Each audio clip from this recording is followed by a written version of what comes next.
Good Monday morning. This is Sarah Gish. I am the Ignite Your Life Texan, and I am here for my Monday morning quick meditation chat around 10 a.m.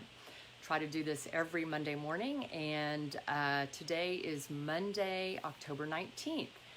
And it's kind of a gray day out there in Houston, but every day is a good day to meditate. So I'm going to talk to you about the meditation. I first want to tell you a little bit about me. I publish and write a blog called Gish, which you can subscribe to at gishpicks.com.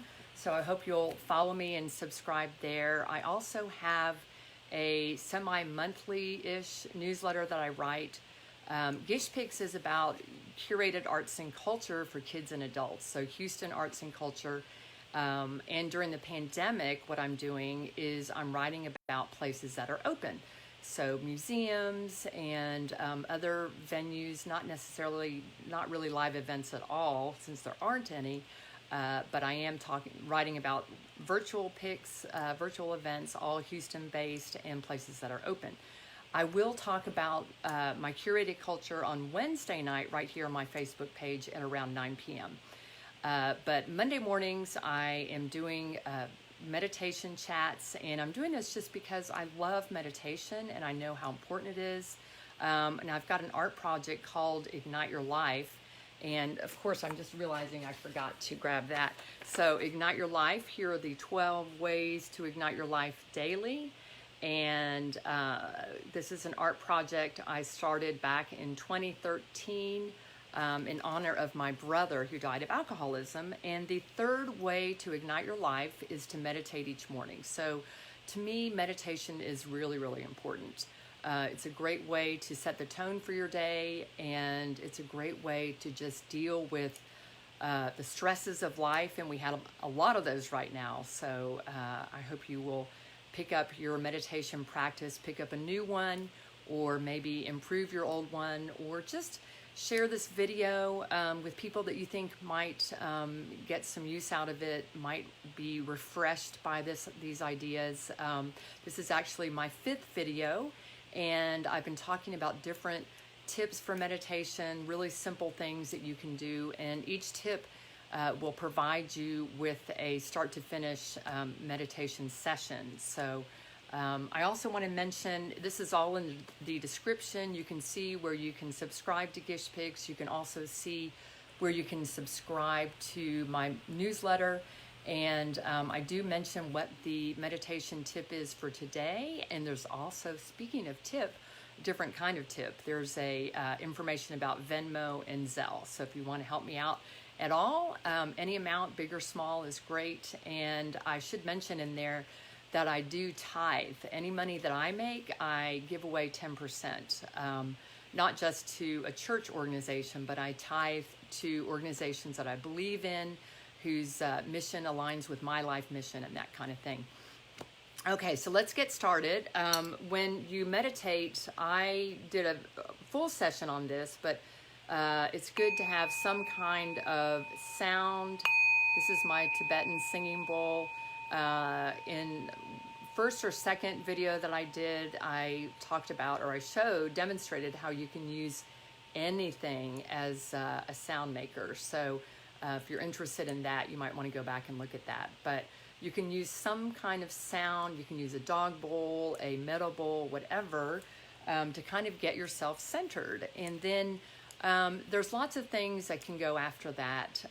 And something I want to mention too about meditation that's really beautiful is that it helps you connect to yourself, and to your emotions and whatever is going on. I had a friend that died yesterday, and woke up this morning really, really sad. And I was really looking forward to my meditation time so I could just connect with the emotions over that. Connect with how I feel about her, send comfort out to her partner, and just really not just start the day off with a bang, but just kind of connect with myself. Meditation is also a great way to connect with yourself so you can love yourself. And when I teach meditation to children, I always have them hug themselves at the end And, you know, we can't do hugs right now really unless you're in the same pod or, you know, pandemic bubble, but you can always hug yourself. So, okay, so today's meditation is I'm trying to make sure you can see this, is the Serenity Prayer. A lot of people know about the Serenity Prayer from Alcoholics Anonymous. They use that in meetings, sometimes at the beginning, sometimes at the end. I was trying to figure out the history of the Serenity Prayer. I always try to figure out the history behind things, why we do things, stories, that kind of thing. The Serenity Prayer is a little bit mysterious. People have said that a man named Reinhold Niebuhr, I hope I'm pronouncing that correctly, that he wrote it. He was a theologian and a professor, and he supposedly used the Serenity Prayer at a sermon in 1943.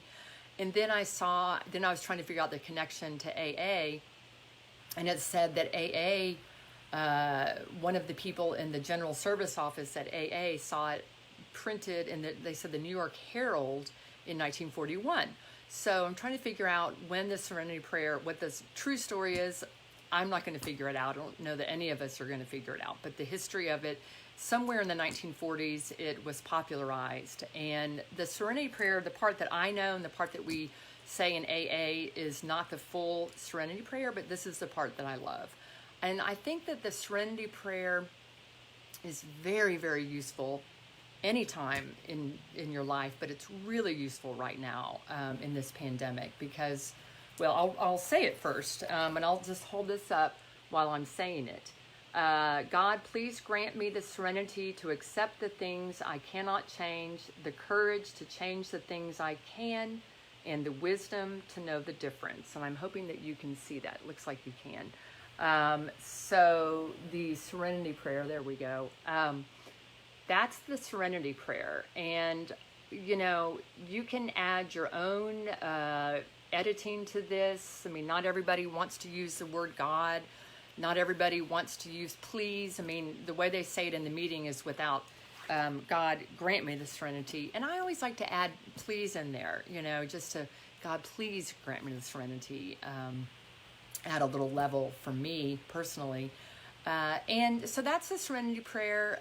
God, please grant me the serenity to accept the things I cannot change, the courage to change the things I can, and the wisdom to know the difference.